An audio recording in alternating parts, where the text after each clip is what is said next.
Hey, what is up guys, my name is Cosmin and in today's video I'll be creating a landing page design inside Photoshop for a company that's about to launch a new product on Kickstarter called Zook. With this landing page I'll try to answer three main questions for every visitor that lands on it, which are: what is this product, why should I care, and who used it. Now let's move into Photoshop and get started. I'll start by creating a new document, but I'll also be using the 16-column layout I got online. You'll find the link in the description of the video. And just make sure that the width of this new document is 1200 pixels and that you have enough space, and at the height of at least 5000 pixels. Hit OK. The next step is to move the 16 columns in the new document just by clicking and dragging the whole group to the other document, and hit Command T to transform the whole group. And while I'm holding the Alt key, I'm dragging it to the bottom. Let's unlock and rename the bottom layer and start adding some guides on the sides and in the center. Once I did that, I'll go to Image, Canvas Size, and set the width to 1920 pixels. I'll fill in the background with white by selecting a layer and holding down Command and Backspace. I'll zoom in. Let me zoom in and start adding my first elements. To get started, I'll hide the 16 columns guide and create a new group and name it Header. And place the first layer here. Let's create a new layer. What I usually do at this point is create some shapes that will help me keep the spacing between my elements consistent throughout the page. Let's click anywhere on the canvas, and you can set the size of the rectangle. I'm interested in having a 60 pixel height and place it at the top.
I'm using Unsplash.com to get cool looking images. Let's right click on the image layer and select Create Clip Mask. These images are royalty free and can be used in commercial projects. So once I've placed it inside the shape, I'll hold down Command and click the shape layer to create a quick selection. And I'll add an adjustment layer on top of it and create a gradient map. My goal with this technique is to get a low contrasting image that blends in with the whole style of the page and doesn't take away too much attention from the copy and button. I'll play around with a couple of shades of blue until I find something I'm happy with. And I like for the top blue element to stand out more, so let's change it to the color applied on the button. I'll want to add the new shape right next to it, but first I'll have to find the initial one. Let's make it visible and move it on top of everything. I'll want to duplicate it, and after we hide the initial shape, I'll rename the existing one to Shape Light. Let's hit Command T, right click on the shape and select Flip Horizontal, and I'll place it somewhere around here. And also make it bigger by holding down Shift and dragging the bottom left corner. To apply a specific color to a shape layer, double click on its thumbnail and let's add a very light blue color to it.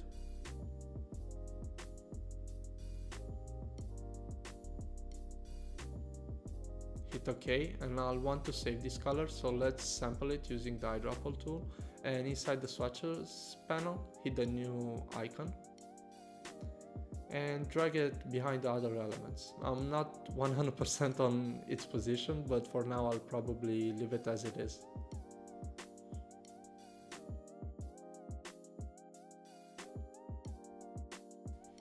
I can move to the bottom next, select the shape to make any kind of changes.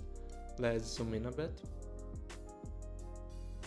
You can double click on the layer, and I like it to give the button some dimensions, so I'll add some styling. I'll first add a white outer glow. I want to make sure that the blending mode is set to normal, and then add a color drop shadow. Remember, I want this button to stand out as much as possible, being that the main goal of this page is to have its visitors click it. Very similar to the outer glow, just set the blending mode to normal. Adjust its distance and size, and keep in mind I'm just eyeballing these values to whatever looks good to me. You might not agree that this looks good, but hey, I'm doing my best. And let's lower the opacity just a bit and move to the outer shadow panel and select a smaller size. Maybe have something like 2 pixels and increase its opacity. You can barely notice it anyway. I'll zoom out and remove the guides for a moment so I can take a look at the header. You can go to View and deselect Extras. I immediately notice that the shape was on top of the headline, so let's move it behind it.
In this section I like to have a video button, so I'll create a circle and add the same styling as the top button. Let's right click and paste the layer style. I want to have a consistent look throughout the page, so for the white shape that has the supporting text content, I'll try and add a slant on the left hand side. I'll use the pen tool to quickly have the same angle, well, almost the same, but you can really tell, and move it to the side. Using the direct selection tool, I'll select the white shape, add some round corners, 3 pixels should be fine, and holding down the shift key I'll select the bottom left anchors and drag them to the right. Let's remove the shape since we won't need it anymore and do some small adjustments with the positioning of these elements. I like this layout more than just having a video thumbnail, looks more dynamic, but we still need the play icon.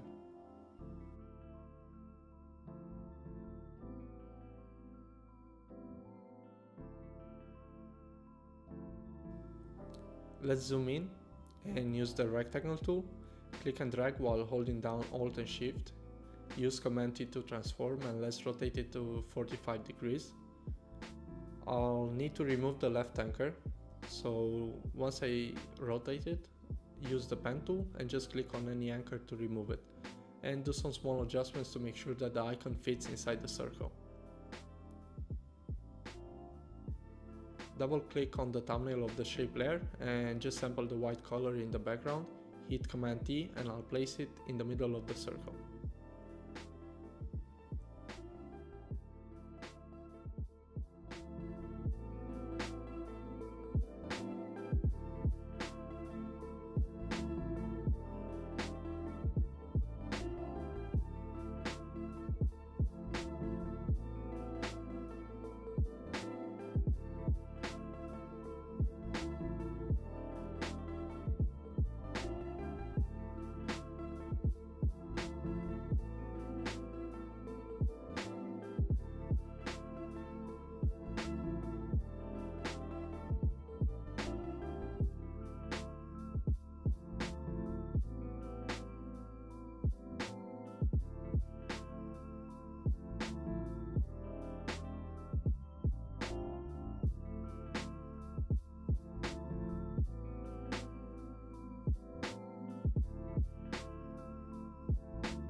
All of the icons used on this page were downloaded from Envato Elements.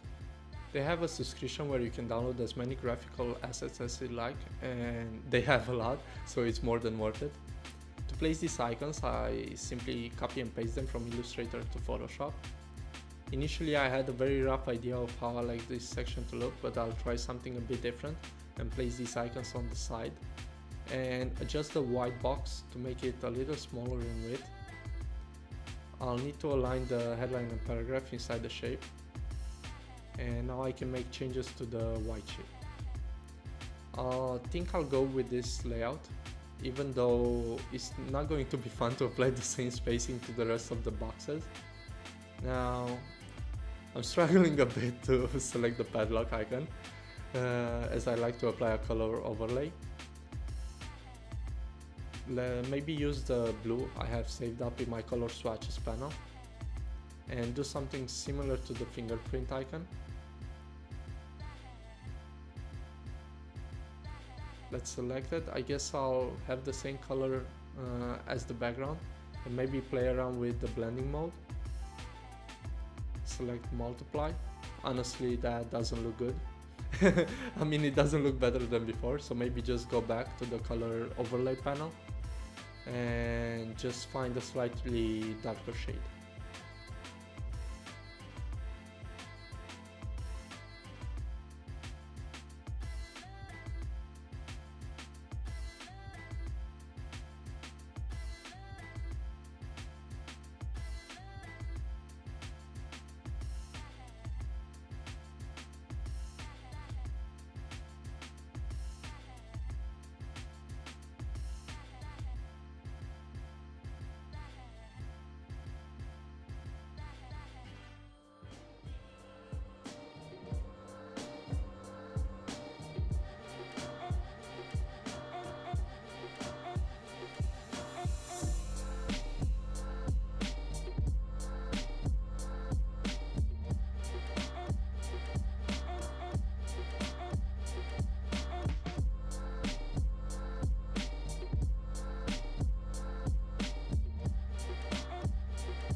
For the testimonial section, I didn't do anything special. I've used kind of the same techniques as on the header image, and now I'm ready to move on onto the final section. I'm still using shapes to define the spacing between elements. Hope you will incorporate this technique in your future projects. Now, I'm not too happy with this call to action, but being the first design iteration, I guess it's okay. We can always change it later. Right now I'm focused more on creating a clean layout that will help get the right message across. I just wanted to make sure to have a button at the bottom to make sure that the visitors that get here have a way to act. I'm also thinking about including some sharing links, since this is a page that will be used to test the interest of the visitors and maybe gain some momentum by having people share it on social media. I don't recommend it on landing pages. Usually I don't add any kind of external links other than the main goal, just to make sure again that the visitors that land on this page don't get distracted, but for this one I guess it made more sense.